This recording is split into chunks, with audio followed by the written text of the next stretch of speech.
Kakaibang Robin Angeles ang mapapanood sa bagong Viva series na Seducing Drake Palma. Si Robin, napalaban nga raw ng husto sa aktingan.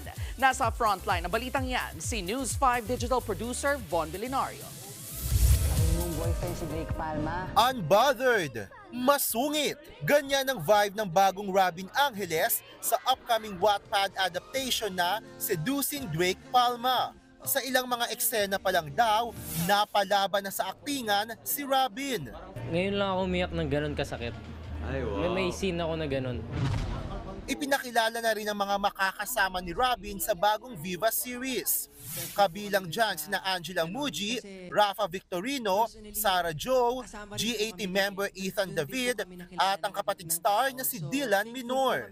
Nakaka-pressure din konti kasi syempre magaling po siya umarte. Talaga? Hindi pa man nagsisimula ang serye, umaapaw na ang chemistry ng dalawa na napansin ng fans sa inilabas na trailer.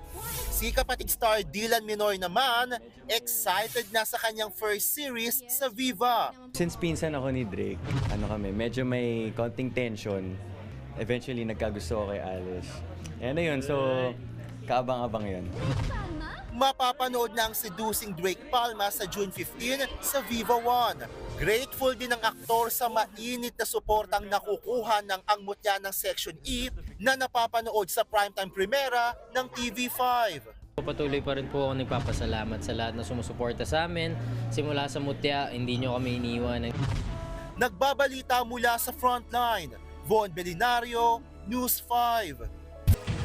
Mga kapatid, ito po ang inyong K-Alaman Queen, Kalad Karen. Always remember na ang K-Alaman ay K-Yamanan.